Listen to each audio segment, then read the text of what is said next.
I know. I stole that. I'm sorry. Welcome to eSpot Live, courtesy of DVSI Entertainment. I know I'm not the host that you usually have. I'm not Ellie. She wanted me to say sorry. She's still having some issues with Streamlabs, so I'm stepping in today. Hi, for those who don't know me. I am Pandamental. You guys have seen me in the chat a few times, not so much lately because craziness has kept me busy. But I am stepping in for Ellie tonight to help host the show. I mean, we worked together on it, so figured she needed help. Who better to step in than me? I hope you guys are having a great Monday night. Hope you guys can hear me okay. Where is Rodney? Rodney is in our hearts and in the emotes. So if you are a subscriber to DVSI Entertainment's Twitch channel, you have the Rodney emote. Or if you're a part of our Discord, you have the Rodney emote. Actually, I keep forgetting that. Let me know if the music and whatnot's too loud, too soft. But yeah, let me know if it's too loud or too quiet. My settings are a little different than the way Ellie usually does it. I don't usually hear everything. Hi, Wolf. Ellie, you look different. So like I said at the start, Ellie is still having some technical difficulties with Streamlabs. So I'm stepping in for her. So sorry, one second.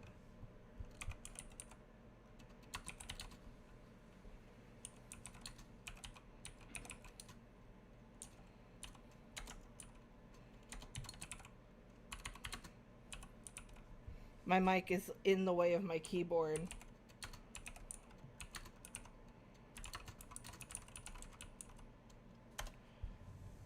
Hello, Pro Mommy. Your mic seems a little quiet, and I can't hear the music. All right. Un momento. Let me. So this is why I always ask. Stop. Streamlabs. Work with me. I know you're not working with Ellie, but I need you to work with me.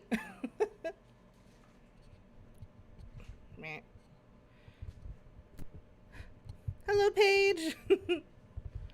Okay. All right, Silly, let me know if that's any better.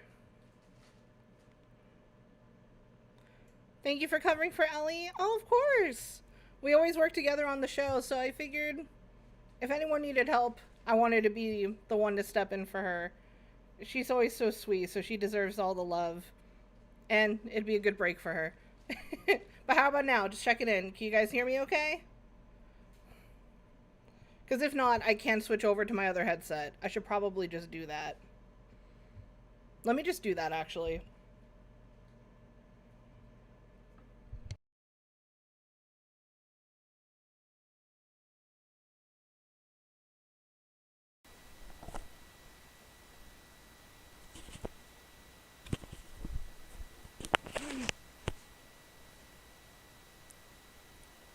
Okay.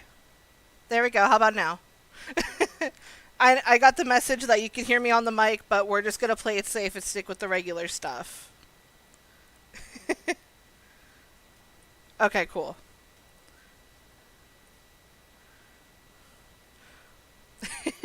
Alright. I think we got it. I think we're good.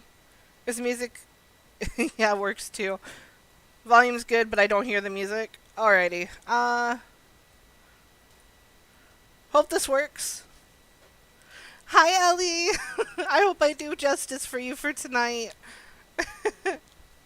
But apologies for skipping frames. I'm having my own issues with Streamlabs, which I believe is also my internet.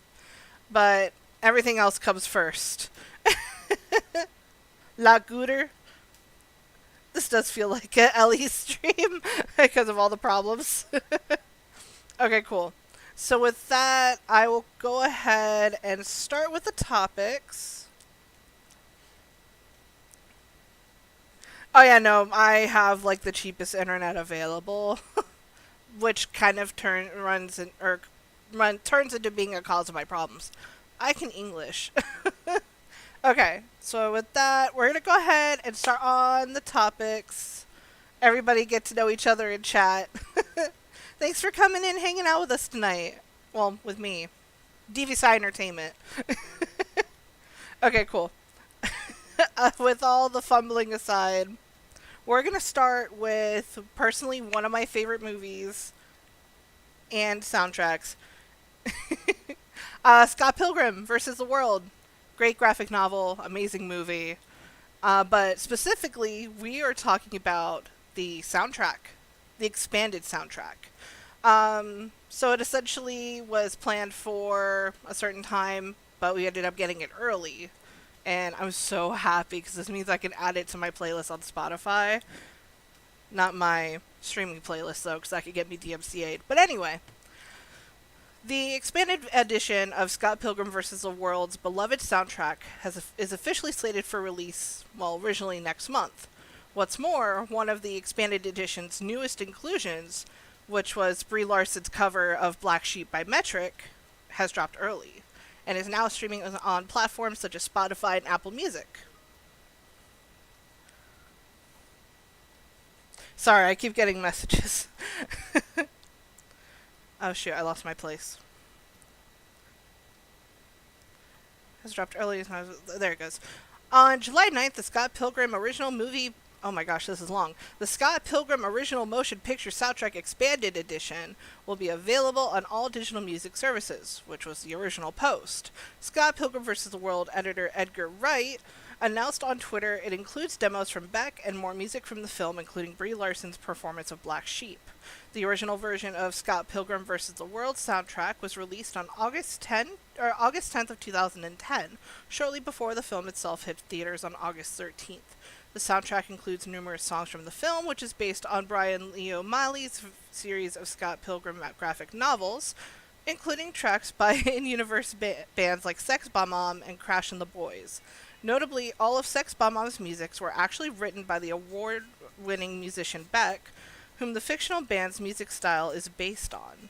One particularly memorable music number from the film is the song Black Sheep by Metric, which Brie Larson performed as her character Envy Adams, the lead singer of Clash of Demon Head. Personally, my favorite song in the soundtrack.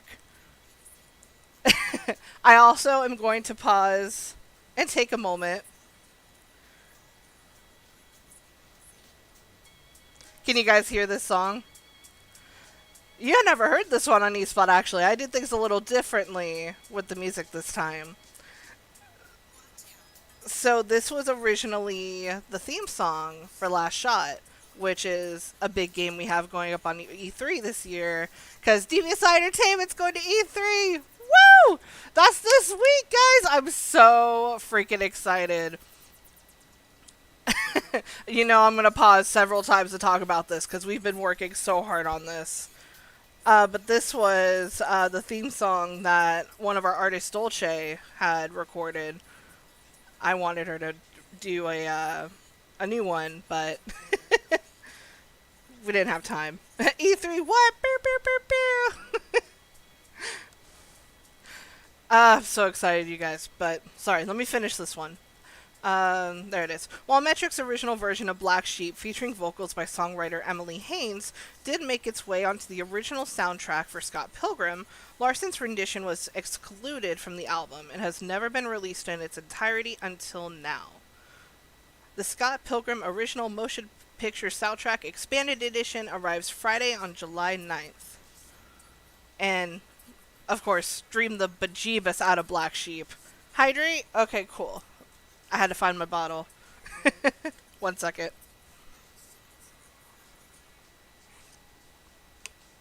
As I vibe to Last Shot real quick.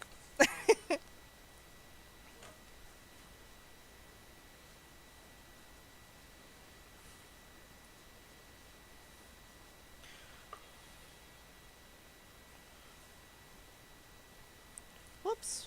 I just lost the file. My script. There it is. Alright, cool beans. All of the water. Hydrate or dehydrate. So, if I remember correctly, part of the issue with Brie Larson's cover of Black Sheep ended up being a legal thing. Don't quote me on that, but I want to say I heard something about that. But speaking of lawsuits and whatnot, that's going to kind of levy us into our next topic. This actually has to do with Capcom and a lawsuit that they had to deal with regarding pictures that were used in Resident Evil games, specifically Resident Evil 4 and Devil May Cry. Panda, it was a legal thing. Hey! That's what I thought it was anyway. So, anyway, moving right along. Don't quote me on that in quotes. I love it.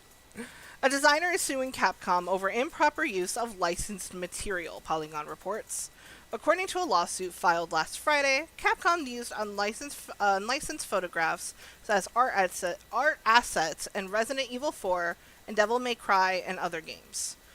Judy A. Jurasek, an author and artist, filed suit in the U.S. District Court in Connecticut on Friday. In 1996, Jurasek published Surfaces, Visual Research for Artists, Architects, and Designers, a compendium of detailed photographs largely focusing on surface textures and how they change over time. In addition to interviews with a handful of design experts, the book is intended to allow people to use those photos in projects. But as Friday's suit states, using the photo for commercial purposes requires a licensing fee, which Capcom allegedly did not pay. Jurasek supplemented the complaint with more than 100 pages of supporting documents showing photographic comparisons between screenshots of Capcom's video games in questions and photographs from Surfaces.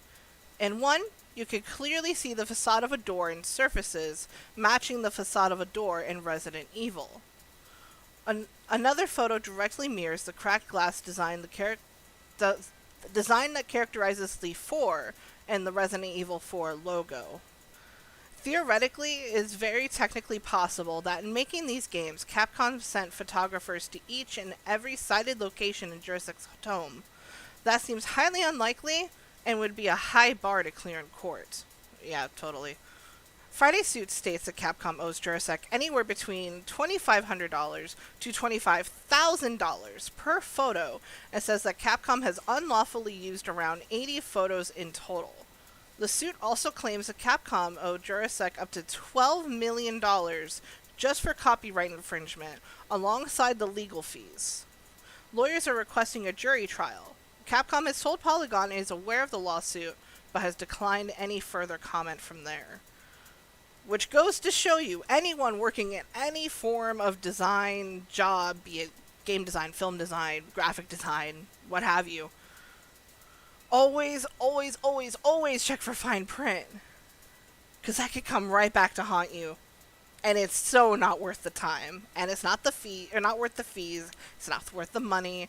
And then that could look bad on you in the end. And that's not worth it either. So, just play it safe.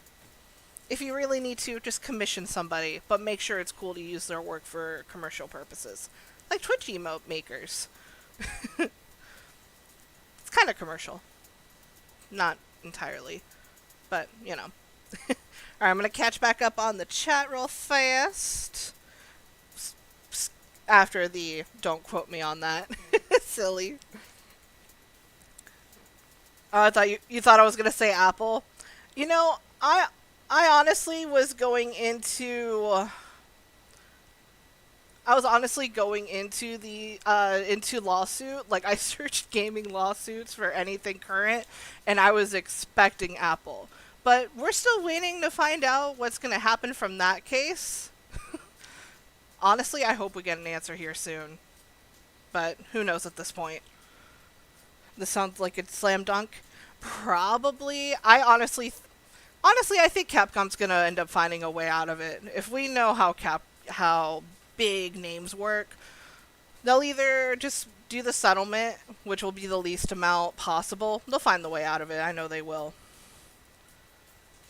And why the hell it takes so long for them to file Resident Evil 4 was a long time ago. If I remember correctly, it was I think it was when they were trying to do Resident Evil 4 VR. Hey, Jedi Roxy, welcome to the chat. Hot spam. That's an expensive infringement. I can do this.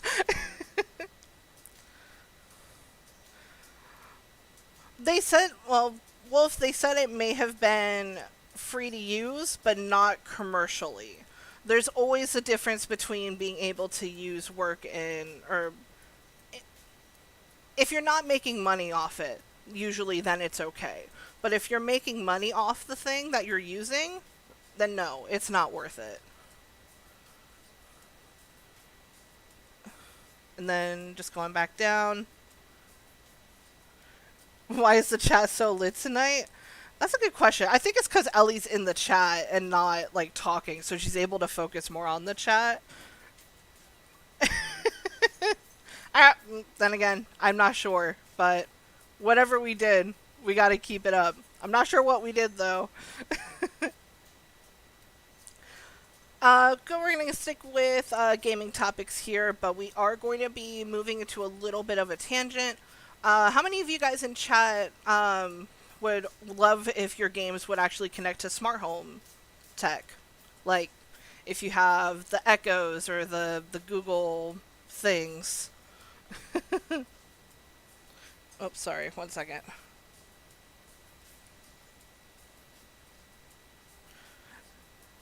No, Ellie, that's not true. No one loves me more. But right, if you guys could have your favorite games integrated into smart home stuff, would you guys do it? Because I know I would. But in particular, if you guys are familiar with the survival game Rust, they actually have an app and it supports IFTT, which is if this then that. So it actually allows connection between your game server and your smart devices. So kind of going into it, we are in a new month officially, which means that there was a new update for Rust at the beginning of the month. There's some pretty interesting stuff going on with this update, but the main thing was the Rust Plus app being integrated with If This Then That, which means you could essentially wire up the brutal survival game into some real life services, apps, and smart home devices. IFTTT, which is called If This Then That, which is what I'm going to stick with from here on out, is a survival or software platform that connects different apps, devices, and systems to one another.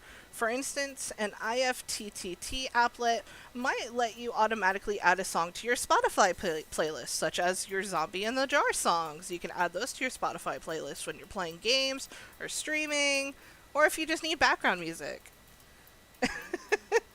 They can be connected to each. Sorry, that was really bad, but I thought that was awesome. Or whenever you like a video on YouTube, that's another thing on there as well, specifically a song. Or you can use it to send a text when your weather app notices it's going to rain. Just different things like that. Or you could use it to send. Oh, there we go. If there are two things that both support IFTTT, that's a lot of T's. That's always going to throw me off. They can be connected to each other to perform some bit of automation. So specifically with the Rust Plus app, you can already keep tabs on your Rust server when you're not already playing. But now that it has this integration with IFTTT, you can integrate the app with other apps and devices.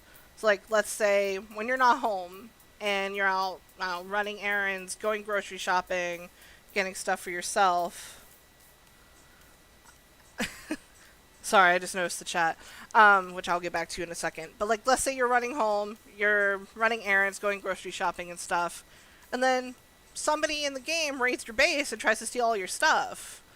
With the app and the integration with IFTTT, you can actually get an alarm set on your phone and have your home security system, if it's connected to smart apps, actually go off and warn you. So you can hop onto your Rust server and then kick out the people who are trying to take your stuff. It sounds crazy personally to me. I don't know. Timed out Streamlabs for... Huh. I'll have to look back into that in a second. I don't know what Nightbot's doing. But anyway, for the average Rust player, there's some things more grounded in some of the changes outside of setting up stuff for the app. A new contact list system will help you keep better track of the players you encounter, let you flag them as friendly or unfriendly. That way you don't have to worry about dealing with them again if you don't want to. And even place a mark above their heads while looking at them through like a binoculars or sniper scope that shows if they've been previously mean to you. So you can just take them out. Cough, cough. It's part of a rudimentary reputation system that's actually being worked on for the game to make it easier for friendly players to spot players who tend to indiscriminately kill on sight. As for the majority of hardcore Rust players who kill everyone on sight anyway, you may as well pretend that this just doesn't exist.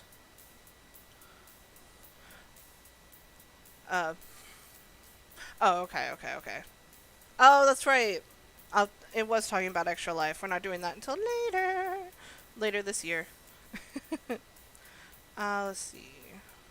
May as well pretend this does not exist. However, for those less inclined to destroy and kill every living thing that passes on in front of them, this system might help you find some like-minded players to team up with, or even make new friends. Maybe. The June update also gives animals a nice makeover, with new models, nicer fur, and removes some animals' redundant bones for less of a performance hit. So the animation actually looks a little more fluid, and they don't look as janky. Like, specifically for the bear, because I did look up a video to compare, and it was actually kind of funny, like, the way the bear used to walk. But if you like making cinematic videos of your Rust exploits, some more advanced features have been added to the demo system, including a scrubbable timeline and a shot manager. So kind of like you can edit your own clips in the game before taking them into a different software and then editing them into a video to post on YouTube or wherever else you post your stuff. So you can now create and manage shots within demos, which are individual recordings of the camera motion, as well as properties such as FOV and DOF. These shots could be played back and in sync with the demo scene. There are a few quality of life improvements to the game as well, like the ability to color code your wires and hoses, an AI overhaul to go along with fancy new animals, and procedural generation tweaks, which fix a few other odds and ends. There are no Twitch drops, though, so sorry to those who play Rust, but if anything, they'll probably bring them back in July. Maybe. Alright, here, let me catch back up on the chat. Oh, and this is where DVSI teamed out Streamlabs. I mean, we have a mysterious beeping noise that occurs in the middle of the night sometimes I've been able to track down. I don't need any more digital alerts. Oh, no. Silly, I hope that's nothing bad on your security system. That may be something you would want to call the people about. I don't know. My security system's literally just a lock, so I'm not much better off. Well, I'm definitely pro keeping track of people who upset me. Agreed. I'm good at remembering that. I don't remember much, but I remember people who wronged me or people I care about, so I'm right there with you. Wolf picks up broken pieces of candy on the ground. Oh, because you put silly smash. It's because I sneak into your house at night. Ellie, no! Ellie, no! I taught you better! I feel like I need to publicly announce that that was a joke. That's a good idea. That may have helped you. Oh, Ellie. You're wonderful. Okay, so it's not part of the burglary alarm. It might be one of many fire alarms. Oh, that's true. Oh, the batteries might be almost out, because that happened to me when I first moved into my my place, because they didn't bother telling me that that's what that meant. I had to find out the hard way.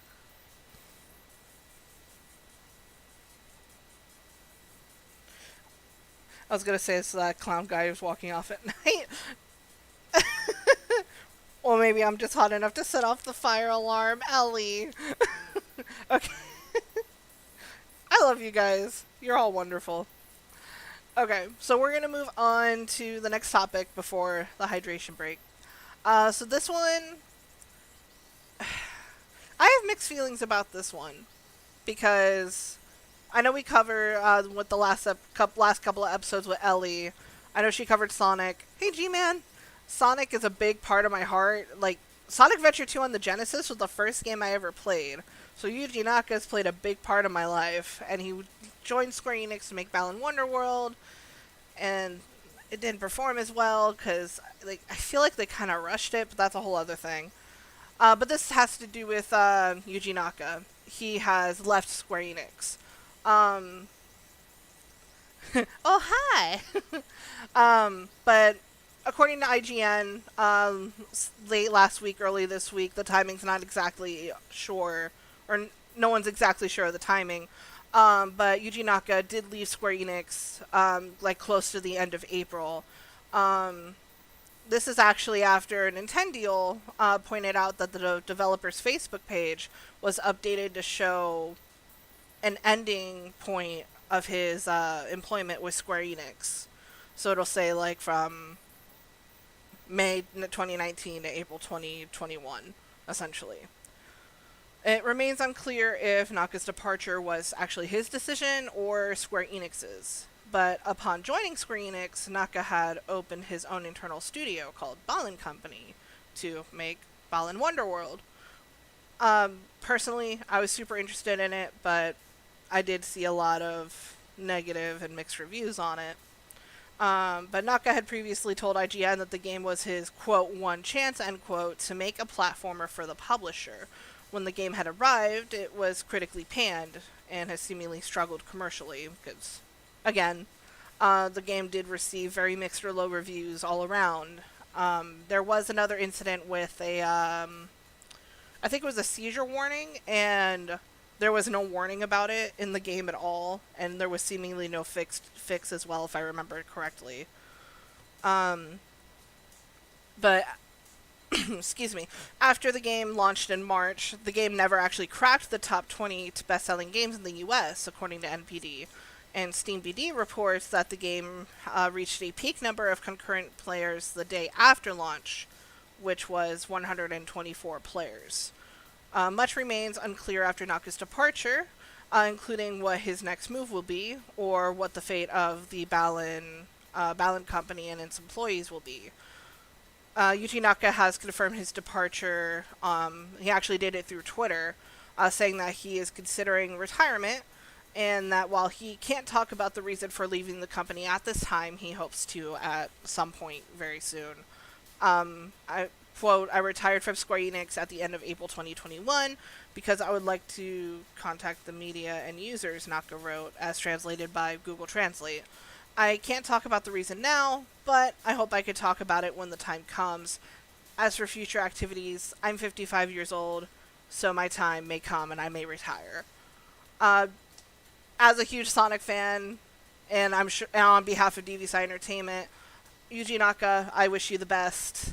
I loved your work when I was growing up. But maybe we'll see him just come out the gate with something new. You never know. It could maybe turn into a whole another Kojima thing where he starts his own stuff. But personally, I didn't play Balan Wonderworld. I did want to, but who knows what could happen at this point. Maybe Kojima will pick him up. I'd love that, personally. But who knows? I think that would be fun. Just going back up to the chat. Everyone was saying hi to G-Man. Hope you're doing well, G-Man. It's lovely to have you in the chat. He'll return in Square Enix 2. This time it's personal.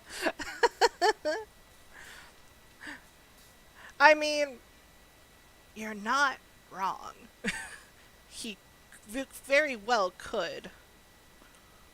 Alright, guys. So, the time has come to hydrate or dihydrate, in the words of Ellie. I'm still borrowing stuff from you, Ellie. I hope you don't mind today. But, I'm going to go ahead, hit the be right back screen, just chug some water real quick, because, wow, talking actually takes a lot out of you, and you need to drink water. Thank you, Ellie, for using the hydrate command with Nightbot. Much appreciated. So before I go, I'm just going to hype us up a little bit more. Oh, thank you, everybody. But I'm going to hype us up a little bit. To those of you who are new with us in the chat, hi, I am Panda Mental. I am not usually the host of eSpot Live.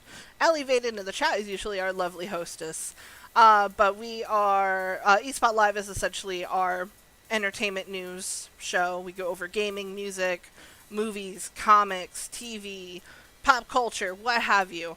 Um, we are actually going to be a part of the Electronic Entertainment Expo. That is this weekend from June 12th to June 15th. Looks nervously at my bucket of coffee and distinct lack of water. Drink some dang doodle water, Jedi Roxy. I'm not much better. I literally just have the water because of how dry my throat feels right now. Anyway, so I'm gonna leave a little bit of a teaser right now, but Sunday, June 12th, be there or be square, probably here on Twitch, because we're doing a live showcase and we're showing off all of our big projects, and we can't wait to show you everything we have in store. Also, we're an indie company going to E3. That's a pretty big deal. I mean, yeah. But in order... Haha! Somebody did it for me. I mean, I totally did that because I'm DVSI Entertainment right now. But yes, follow that link that DVSI Entertainment just posted in the chat. Register as a fan for E3, because otherwise you're gonna miss out on all the fun, and that's just no bueno. Why would you want to miss out? That's not right for you. That's not fair. It's not fun. But yeah, June 12th to June 15th. We're doing a special show at June 12th at 5 p.m. Pacific Time, 2 p.m. Eastern Time if you live over there, as I point to the west, but you know what? It's fine. I'm totally here right now. Panda, I'd have to ask you, wait, I'm sorry, Wolf, I can't right now. My brain is not here. You look more friendly and cuddly. Oh, well, thank you. I appreciate that. But Ellie is also great, also very sweet and kind as well. I'm just filling in for the night. But I'm going to hit the be right back screen. I will be back very shortly. I love you guys. Alright, be back in a sec.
I just realized professional streamer needs to remember to unmute their mic.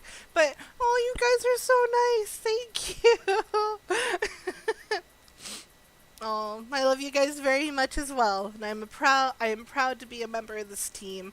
And I'm also very proud to be able to interact with you guys here in this chat. Alright. No more sappy stuff. It's back to the news. No, but seriously, guys. We wouldn't be here without you guys. And I'm able to do this because of your guys' support. That goes to both my team members and our lovely friends and viewers here in this chat. So seriously, guys, thank you for everything and all of your support and all of your love.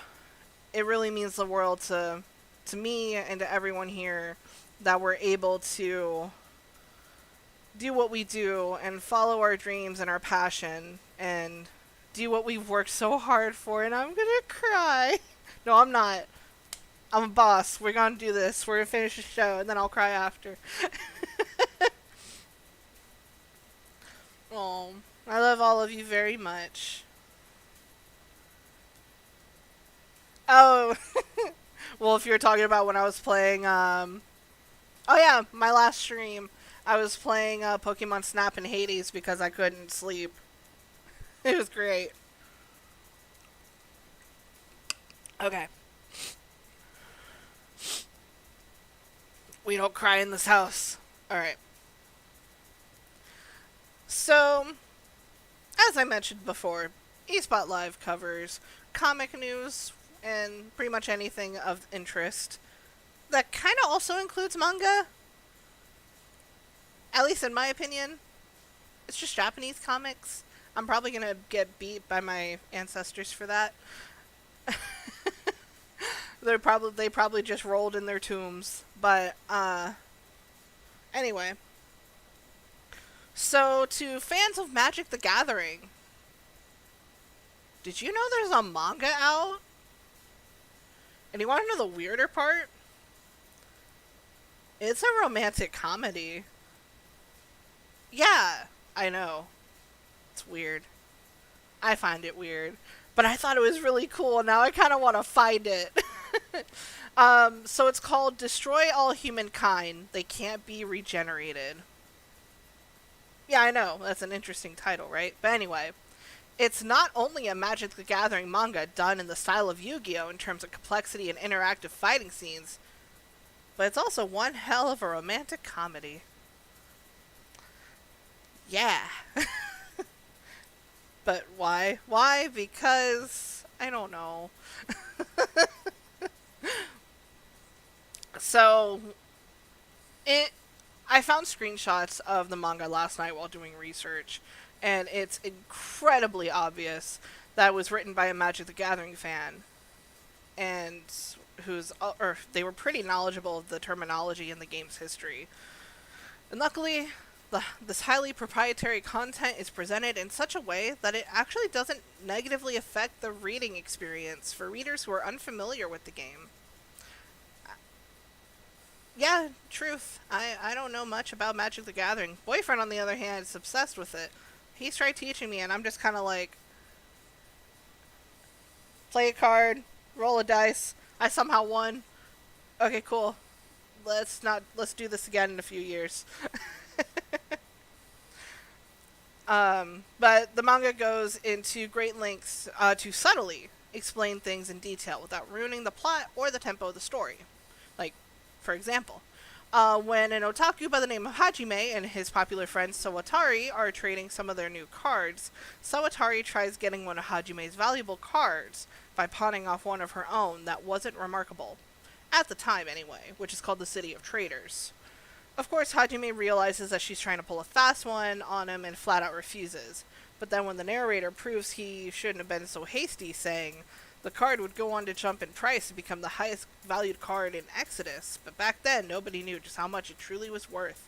Of course, the manga also keeps card matches interesting when they would otherwise be boring by making it appear as though the cards are coming to life and attacking each other and the players. Fairly similar to what Yu-Gi-Oh! Would do, especially back in the anime. I was obsessed with the anime. I had so many cards, way too many. Uh, sorry, I lost my place. There it is. But what truly drives the story forward isn't some supernatural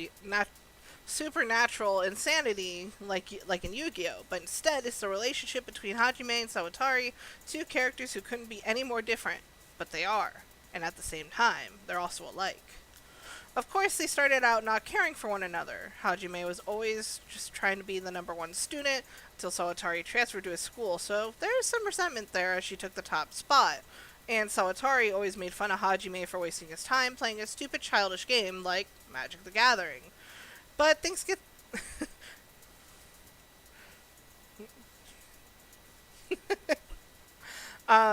but things, excuse me.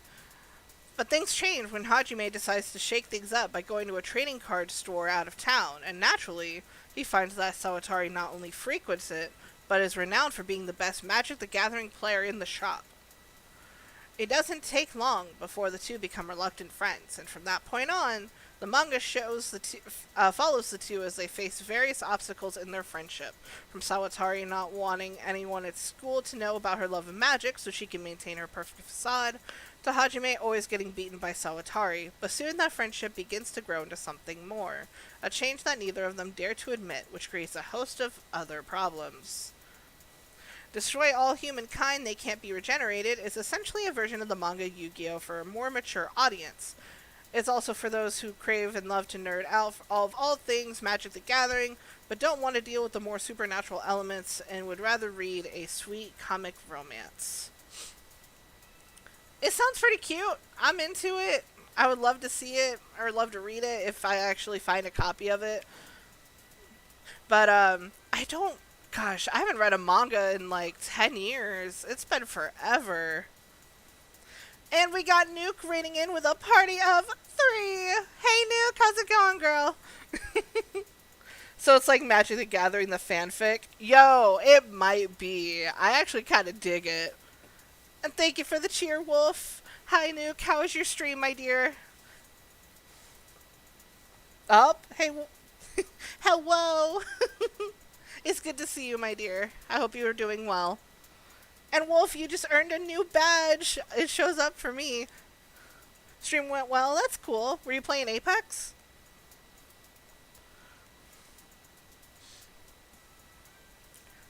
And actually, gonna scroll back up to the chat when our bot showed.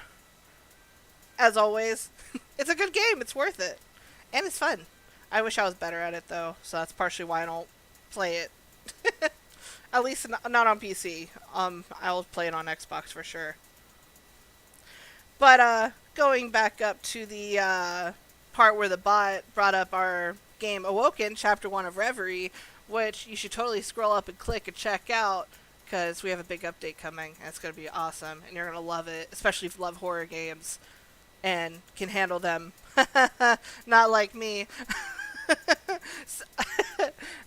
Anytime I go on, I get too scared to move. The ambience is just too good. I get too scared. But speaking of Steam, we're gonna use that to go right into our next topic. So Valve has made an interesting change with Steam. Well, not so much change, but they added a cool new feature, which I definitely think is a great idea. But I'll just get into it. So Valve has started letting developers team up to create bundles on the Steam gaming storefront. It outlined the new, quote, DIY collaborative bundles in a blog post from yesterday, describing the feature as a way to collect titles with common themes. Steam has already offered multi-developer bundles, but only ones that were specially curated by the platform. Now, any developer could create a bundle and send out an invitation link to other creators, who can then choose to add their own projects, or not. The bundle owner then locks the bundle, and participants agree to a name, a royalty split, discount amount, and all other details from there. All participants have to approve later game additions, but someone can remove their game from the bundle, and the owner can change the description and art without approval. So Valve notes that you should, quote, be sure that you trust the owner of the bundle, which is totally understandable. Valve characterizes DIY bundling as a co-marketing option for related games, as well as an option for splitting the royalties on soundtracks. Instead of the publisher selling the game's soundtrack and passing along funds, they could collaborate on a bundle with the musicians, which is a really cool idea, in my opinion. Theme bundles have a long history on many platforms, including Humble Bundle, which helped popularize the model. Developers on the smaller platform Itch.io, Itch.io, forgive me for saying that wrong. That's gonna bug me all day now. I don't know which one it is, but we're gonna move on from it. In particular, have used collaborative bundles for activism and commentary, supporting causes such as Black Lives Matter, or indie alternatives to big budget releases such as Cyberpunk 2077. That's also in addition to an official I'm just going to say itch.io, organized bundle for racial injustice and equality, which raised over a whopping $8.1 million last year, which is awesome. Valve's new system could facilitate something similar, in addition to making it easier for developers to market games together. I personally think that's an awesome idea. It would make it could actually lead to new partnerships and help bring bring attention to other games. Like, for example, for Awoken, like there could be a bundle if, of course, they were to agree to it. But like, we could be bundled with like Phasmophobia or something. That'd be kind of cool. Also, a really fun game for some reason. I still get too scared to play it, but it's great. But let me go back up, catch up on the chat. Just gonna oh, okay, so Nuke is alerting, but it's okay, we love you. Hello, Pencil Breath. Love the name, by the way. Thanks for being a part of the raid. Well done with that there transition. Thank you, Ellie. That was a little tough. Steam bundles is a fun idea. I would love to see somebody reach out to us. Like, that'd be so cool. Or maybe I'll just reach out to them myself. I know a little late, but raid hype, yay. LOL. But how do you pronounce Reese's? I say Reese's Pieces. Reese's Pieces. Reese's Pieces. There we go. I had to think about it for a minute. But yeah, they sound the end to the endings sound the same to me. Reese's Pieces. Growing up, I used to say Reese's Pieces. So it still kind of sticks every now and again.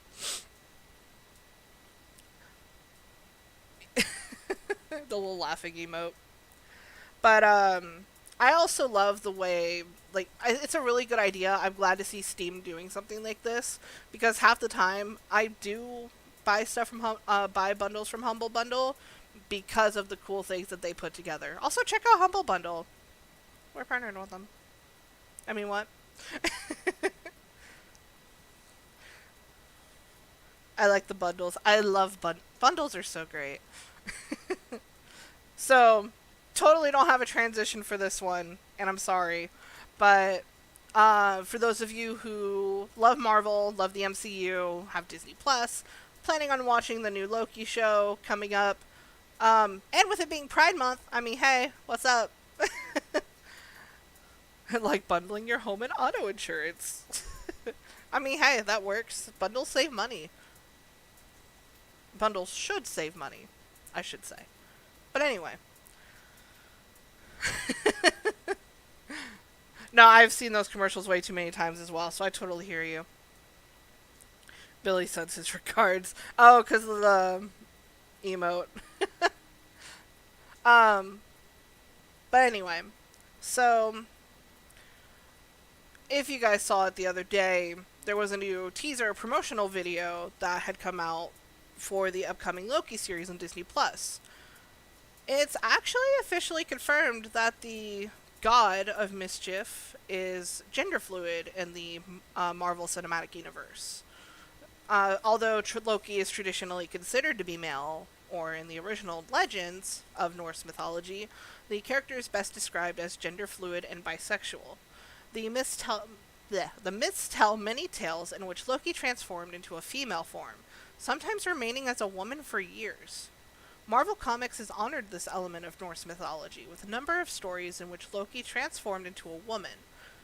In the 2008 Thor series, the trickster god even possessed the human body intended for Lady Sif after Ragnarok. This so-called Lady Loki has been teased in set photos for the upcoming Disney Plus TV series, with Sophia DiMartino wearing what seemed to be a version of the Lady Loki costume.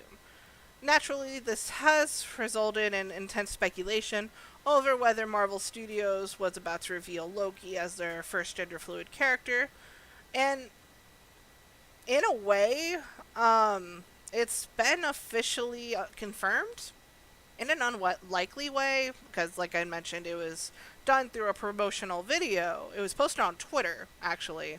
The brief video opens up with what seems to be, or what essentially is supposed to represent, the time variance authorities file on Loki. And as noted by comic book, it's under sex. The file reads fluid, essentially representing gender fluid. This evidence is frankly more persuasive than any mere line of dialogue because the TVA had studied every moment of Loki's life in order to create their extensive file. Marvel Studios president Kevin Feige, yes, we're going with that, has promised that the MCU's future will be increasingly diverse, and it makes sense for the studio to use Loki as a gender fluid character. Not only does this fit with the original Norse mythology, it also has an entirely comic book accurate. It is also entirely comic book accurate, and it raises some exciting possibilities for the TV series. Honestly, I wouldn't mind it. I think that would be cool. This means Loki could include different incarnations of the trickster god, ranging from Lady Loki to Kid Loki. The TVA's note seems to suggest all of these possibilities should be considered and on the table. The interesting question, of course, is whether these different variants of Loki will collide in a multiversal adventure. Trailers for Loki have revealed the timeline has been damaged, and it all centers around Loki. Specifically, around the variant who escaped with the Tesseract in an alternate timeline created during Avengers Endgame. This Loki is the one who has now been captured by the TVA, and has been since recruited to capture a mystery villain rewriting the timeline of the MCU itself. Excuse me. Need to hydrate again. Sorry, I got... One second.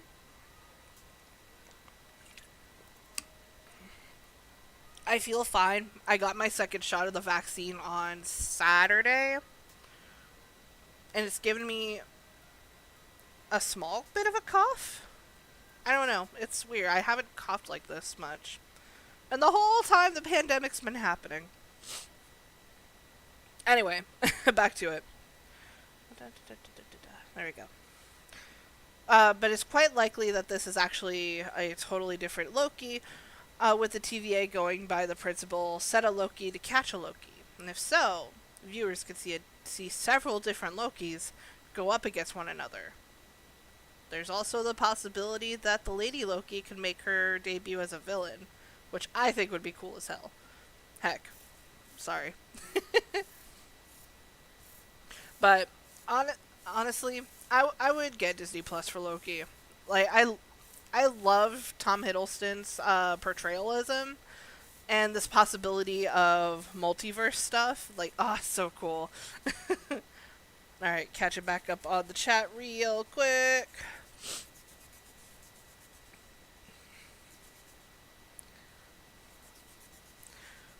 I have a nifty link for Humble Bundle. So do we. At the bottom of the About section. Actually, we have all of our links down there. And then Ellie's excited for Lady Loki, as am I. Lady Loki is wonderful. And Captain America is family and free love. I really want to check out the line of Captain America comics they were coming out with. If I know Ellie covered it on a previous episode, with actually the first one being like a young gay man. I thought that was really cool. I knew we were living in the darkest timeline. The darkest timeline was where Loki died, let's be honest. They birthed an 8-legged horse. The gender fluidity isn't new. Yeah, I know. A lot of people think it's a new thing. It's not. It's been here. Never apologize for hydration. And yay, vaccine. Yay! I'm very happy to have it. I honestly had forgotten that I was able to get it. I thought it was going to be a longer wait. And then my stepmom was like, no, you can get it. Here, let me book you an appointment. And then she booked both my appointments. And I'm like, oh, okay, thanks. And the talking will do that to you. Okay, cool. I thought I was going crazy. So convinced. I mean, I'm probably already going crazy, but anyway. So before we go into our final topic, I just want to take one moment and say, be nice to people who work in the video game industry, please. be nice to us, be nice to other people. Most of all, be nice to Alana Pierce. She doesn't deserve any of the bad stuff that's been coming her way. She's a wonderful human being. With that being said, I'm going to jump into why. So, I'm sure many of you PlayStation fans have been looking forward to God of War Ragnarok, and I'm sure you guys were hoping for a release date this year, as were many people. The launch for Ragnarok was pushed due to ongoing complications thanks to the current pandemic, because not people still can't exactly go back to work. Sometimes it's unsafe. Sometimes remote work just isn't enough. But because of all this, Ragnarok was pushed to 2022. I was upset by it, but I understood. I'm sure many other people, I'm sure you guys watching at home, were upset by it. But it is what it is. It can't be helped. But not everybody was as understanding as you or me or Joe Schmo here in the back behind my setup. I'm kidding, there's no one there. But anyway, literally hours after excuse me, after the team behind God of War Ragnarok announced the delay and apologized for it even, one of the game's developers, Alana Pierce, was given death threats and violently misogynistic messages. Like, if I went back and read them, we could get banned. That's how bad they were. And it's not fair. I didn't go on a whole tangent about this, but I'm not going to. Not until the end. But anyway, Alana Pierce had shared violently misogynistic messages that she was sent in response of the delay. Despite delays of this kind not being unique to Sony Santa Monica in the slightest, they blamed Pierce for the delay, while also making explicit violent threats and death threats. Taking it in stride, Pierce shared the messages with her followers, saying, quote, "I think this is my first game dev-related abusive message. I've finally been initiated. Look at me go!" End quote. Which, you go, girl.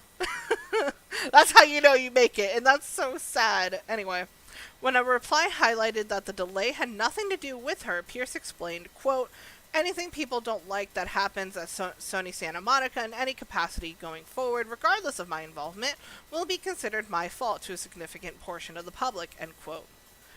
The director himself of God of War, Cory Barlog, also spoke out against the abuse, stating that the delay was his call to make.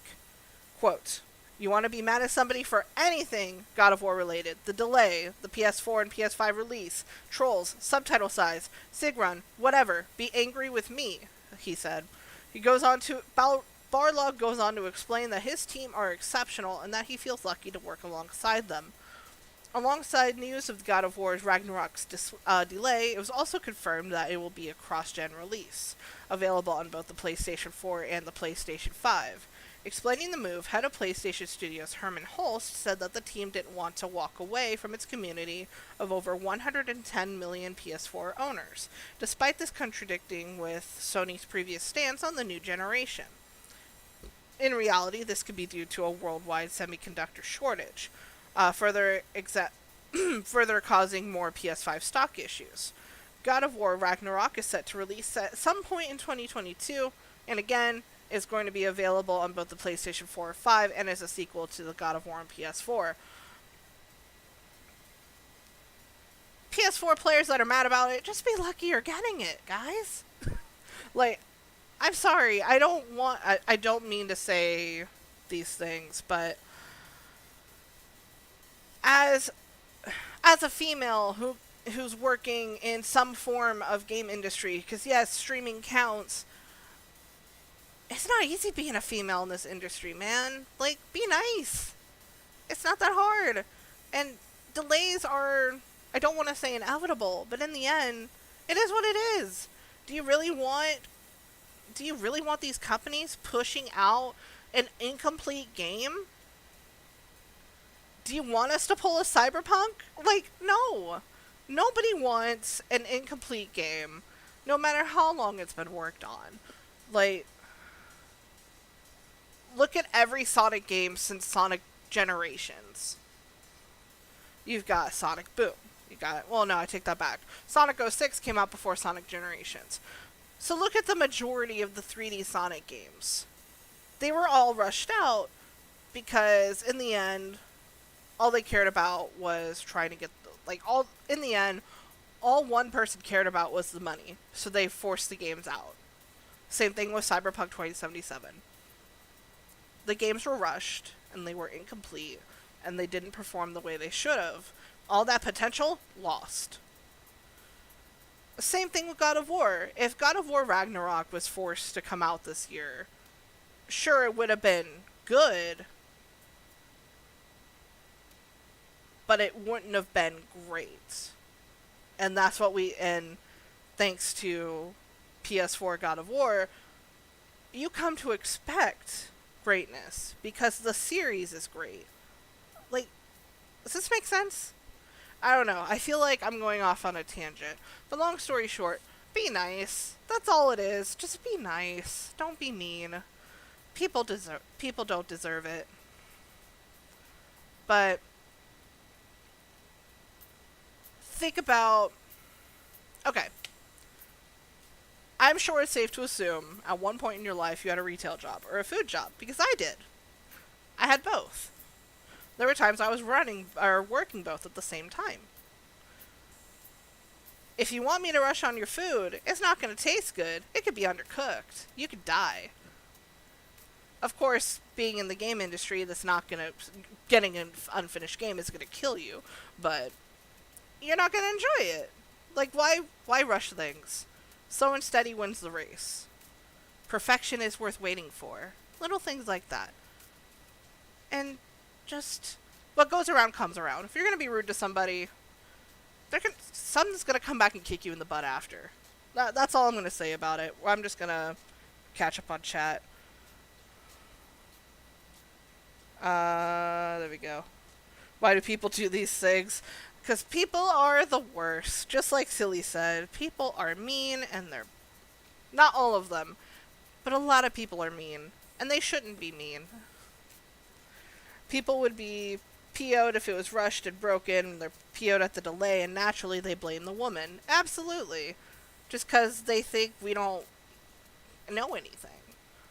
Like, actually, back when I worked at GameStop, there were several times where, even as the manager in charge for the store, if I had a male employee in the store with me, they'd go to the mail. Even other women walking into the store would go to the male employee because they felt I didn't know what I was talking about.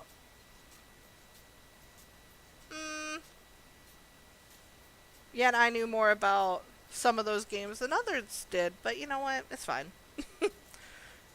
But as Ellie also says, we're all human. And just be nice to everybody. That's all there is to it. Like, I get that when an expectation, like a release date is set, it is frustrating when it's postponed, but there's literally a global pandemic going on at the moment. Yeah, a lot of people don't seem to understand that still, and we're almost a year and a half into this. It's still wrecking the world, and we just gotta get it better. Once it gets better, once we do what we have to do to make it better, then sure, we can go back to a little bit of normalcy. The game industry could be a little better. It's already profiting off this. What better could it do? But anyway, I'm going to wrap it up from there before I keep you guys here for another half hour with my 2 cents on how people treat the game industry. But from here on, let's talk about E3, guys. Because E3 is coming up this weekend, and I promised you guys a little bit of little more information. So, earlier, the link for the E3 Expo was put in the chat. I'm going to drop it there again. That way, if you missed your chance to register the first time, please, please, please be sure to go in and register as a fan. You seriously don't want to miss out on what we're doing. We have the live show on June 12th. We have stuff going on literally the entirety of E3. With it all being all virtual, all the exhibitors have a booth. DVSI Entertainment, we're going to keep our booth running for 24 hours. Every day E3 is going. So no matter where in the world you are, no matter what time it is, even like if the butt crack of dawn, somebody's going to be up and talking to you. And it could be me. It could be me. It could be... Heck, you could talk to the big bosses. Like, how cool is that? There will be bonus Ellie. Ooh, that's right. Do you want me to tell them, or do you want to tell them in chat, Ellie? I will leave that up to you as I go over this next bit. But a little bit of information regarding what we call Just Press Start. Press Start. That's the name of our showcase on Saturday. So we're going to be showing off 7 games. And in the chat, you can interact with different members of DVSI Entertainment. I think it's already been announced. Oh, did you tell people already? Well, yeah, we get to hang out with Ellie during E3, and I'm so excited. But yeah, showcase on the 12th, press start, 7 games, Ellie, special other really cool guests. You get to see everything that DVSI Entertainment and Before the Storm and a special new team that we're going to debut have been working on. And we are so, so, so excited. And, woo! Like, honestly, I could cry. I've cried almost every time I've talked about E3 to somebody in the past week. Because this is a big moment for us. Like, we've been working our butts off on everything. And all I can do is just humbly ask that you guys please register on E3's website. Follow our page. Interact with us, please, because we want to interact with you. Like, it's true, can vouch. Yeah, she can vouch for, Pro Mommy Gamer can vouch for my crying. It's great. But, there you go. There's the link again. Seriously, 3rd time's the charm. Don't miss it. Don't miss out. If you miss out, it's your own fault. I don't think my brain believes this is happening yet. I'll cry after E3. Same, Ellie. I will cry after the... I will cry after the crash, but I am so freaking excited. We are all so proud and humbled to be a part of this because, oh my god. Going out now, don't be mad. Or going now, don't be bad. I'm piping out to sign up. Good, do it. Sign up. You don't have to stay here any longer. Go sign up to E3. And seriously, again, no matter what time it is, there's going to be at least one person hanging out. So please talk to us. We don't bite. Well, we can't bite. It's virtual. But, yeah. That's all I have here for today. Thank you guys for hanging out with me, dealing with my rambling, because, oh my god, I talked way too much. But you know what? It's cool. Also, one last thing. If you guys do feel like supporting my team, our team, DVSI Entertainment Before the Storm, everybody, especially during E3 so we could get food during the show, I'm going to leave our donation link. Do or don't. I'm not forcing it. But just know that every dollar that you guys do put in is going to be put towards sustenance, caffeine, and energy for everybody running the booth this weekend. Oh, last thing, I am going to plug my own channel because I am my own streamer. That made no sense, but yeah, yes, Ellie, coffee. And water, yes, everything. But, okay, I'm going to wrap up so people can get some sleep. But again, thank you guys so much for hanging out with me tonight. I'm Panda Mental, aka Hannah, whatever you want to call me, stepping in for Ellie today. Still not sure which one of us you're going to see on Thursday, but Either way, we're both going to be here. One in the chat, one on the show. We'll figure it out. But I hope you guys have a wonderful rest of your night. Thank you again for all your love and support. Thanks for hanging out with me tonight. Thank you again. Aw, thank you, Silly. Thank you, Ellie. Thank you for letting me host tonight. I can't wait to hang out with you guys either in the chat or on the show again, whichever happens. But, alright. But remember, love yourself, love others, be nice to people, don't be mean. And I will see you guys for sure at E3. Alright. Love you, bye, stay devious. Catch you next time.